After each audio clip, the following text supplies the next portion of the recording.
am so excited to tell you about one of our newest resources in Minds in Bloom Unlimited, and that is Test Factor. So this is everything you need to set up a fun experience in your classroom to help them get ready for that big test. So we know students can have a lot of anxiety when test time rolls around, and this whole activity is kind of inspired by that old TV show Fear Factor.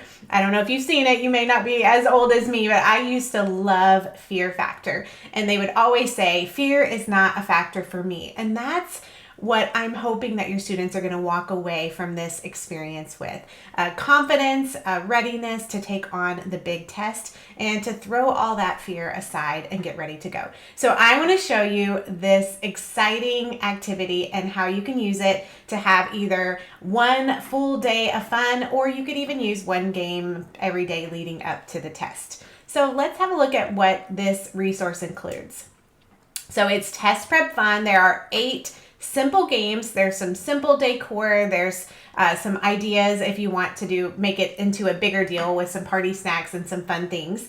But the best part is that you use your own questions. So whatever skills you've identified that your students need, those are the skills that you can use with this game.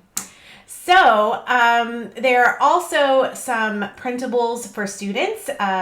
There is a data tracker that students can use to keep track of their scores for each of these games.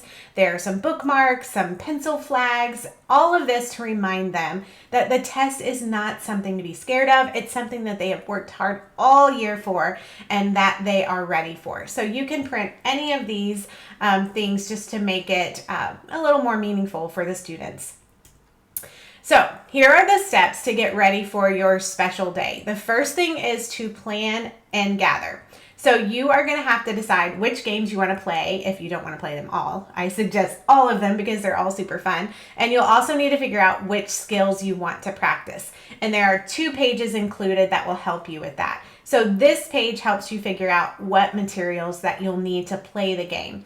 So this is the 8 games and the materials you need. They're all basic stuff that you can pick up at the grocery store, the dollar store, or even, just have them sent to you from Amazon. So these are the materials you'll need, but you'll also need to know what questions you need. So each game requires students to solve problems or answer questions in order to move through the game.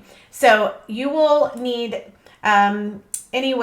most of the games require you to just have any number of problems, but you may need up to 1 problem per student. And it also tells you the type of questions that you need. So some of them are multiple choice and some of them are short answer, and most of them can be multiple choice or short answer. So you'll need to figure out which skills you need and get questions to practice those skills. If you're a member of Minds in Bloom Unlimited, this part will be easy too, because we have thousands of resources that you can search through and find the skills that you're looking for.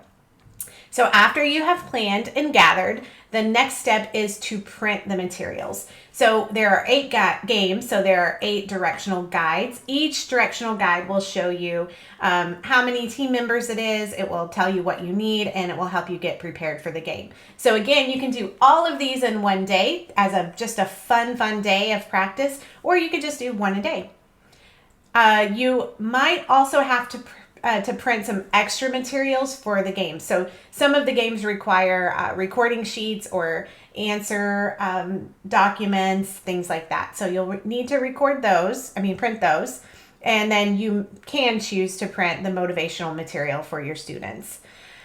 There are also, the directional guide tells you how many students are in a group. So step 3 is going to create those teams, and there are also these pages to help you put your students into their teams. Once the students are in the teams, you can post this on the board or whatever so the students know which team goes with which student.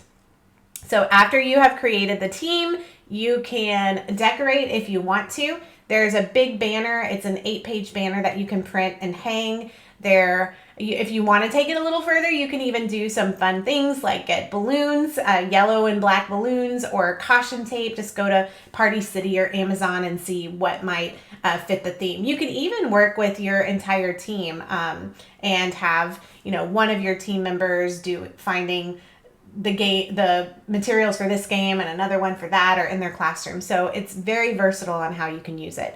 If you want to take it a step farther, there are optional party snacks that you can choose from. So you can choose these to either just be a snack for everybody, or you can use them as rewards or punishments. So rewards could be, the top team has to do this, or because these are weird snacks, they could also serve as punishments. So, I don't know if you'd want to do that. That might build anxiety, but it's up to you. Because even if it's a punishment, it's actually a reward because they get a snack. But some of them are like bloated cockroaches, which is just dates. Puke, which is just a can of pumpkin pie filling with raisins and sunflower seeds. So, if you've seen the TV show, a lot of Fear Factor is about like eating these gross things. So this just builds optional fun into it. So let's look a little bit closer at a game so that you can see how they're all set up. So if you look at the directional guide, you can see that it shows you that this game is played in teams of 4. So you would use one of the team builder sheets that has 4 players per team. It tells you what materials you need. You'll see the other things that you need to go with it, like the recording sheet, and this one has multiple choice questions. And again, you can look at the problems you'll need chart to tell you this is the worms game, so you need any number of problems, but they do need to be multiple choice. And that's because as the students play this game, they're going to mark their answers with a worm of a certain color. And you'll just color this guide right here according to, the worm you want your students to collect. And then all of the directions are right there for them. So all 8 of the games have a directional guide like this that really help you to implement the day without stressing and without it being too difficult to work through. So we've got brains, we got pond scum, boogers, in the dark, who's scared of in the dark. We have class mix up, move it, suck it up, and worms. All of these are amazing games to help your students prepare for the big test, both academically and also emotionally, by helping them realize that there is nothing to be afraid of. They have studied all year, they've prepared, you've worked with them as much as you can, and now it's just time to do the thing. So if you would like to pick up any or all of these resources, you could even just get the pencil flags or the bookmarks. You don't have to do it all. You can get any of it at Minds in Bloom Unlimited. We'd love to see you in the membership. And not just the game, you can also get all of the practice materials that you might need there as well. So I hope that you give your students this amazing and exciting experience in the classroom. But if you do, please, please, please take a couple of pictures and send them to me. I would love to see your class having fun. You can even tag me on Instagram at Cassie Nowak Teach, and I can be a part of the fun in your classroom as well. So I hope that you have an awesome day, and I hope that all of the work that you've poured into your students this whole year is going to pay off on that big test day. Have a great day.